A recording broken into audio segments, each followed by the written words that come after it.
भाद्रपद मास की 17वीं कथा में नर नारायण ऋषियों की कथा का विवरण किया गया है। पुराणों में वर्णन मिलता है कि भाद्रपद मास के शुक्ल पक्ष की त्रयोदशी को नर नारायण ऋषियों का प्राकट्य हुआ। ये दोनों भगवान विष्णु के अंश अवतार माने जाते हैं और बद्रीधाम धाम में बद्रीवन में तपस्या करते थे। नर और नारायण दोनों भाई थे जिन्होंने धरती पर धर्म की स्थापना और तपबल से लोक कल्याण के महान कार्य किए।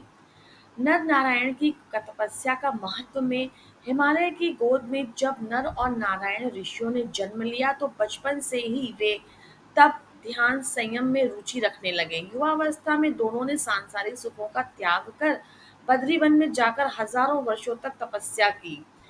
उनकी तपस्या इतनी प्रभावशाली थी कि देवता असुर गंधर्व यक्ष सभी उनके तप के सामने नतमस्तक हो गए।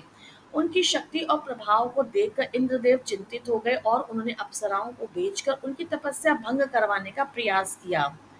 इंद्र ने उर्वशी रंभा मेनका जैसे सुंदर अप्सराओं को भेजा। वे पुष्प वर्षा करती हुई नृत्य करती हुई नर नारायण के पास पहुंची, लेकिन नर और नारायण ऋषि अडिग रहे।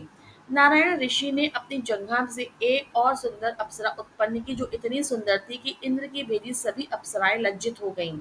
उस अप्सरा का नाम उन्होंने उर्वशी रखा और कहा, हे देवगण, यह तुम्हारे लोक की शोभा बढ़ाएगी। हमें भटकाने की आवश्यकता नहीं। हमारा तप किसी स्वर्ग की इच्छा के लिए नहीं अपितु लोक कल्याण और धर्म स्थापना हेतु है।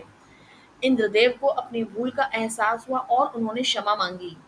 भाद्रमास में विशेषकर शुक्ल पक्ष की त्रयोदशी तिथि को नर नारायण की पूजा और ध्यान करने से मनुष्य को अखंड तप शक्ति धैर्य और धार्मिक जीवन का मार्ग प्रशस्त होता है। यह दिन संयम ब्रह्मचर्य और साधना के लिए अत्यंत शुभ माना गया है। नर नारायण के ध्यान से सभी दोष पाप और मन की चंचलता नष्ट होती है।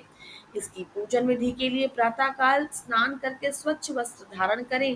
पीले पुष्प तुलसी फल फूल और दीप से भगवान नर नारायण का पूजन करें। ओम नारायण नमः मंत्र का जाप करें। ब्रह्मचर्य व्रत का पालन करें। उपवास रखें। फलाहार करें। भगवान विष्णु के नारायण रूप का ध्यान करें। धर्म और संयम का मार्ग ही वास्तविक विजय देता है। इंद्रिय निग्रह और तपस्या से ही आत्मबल की प्राप्ति होती है।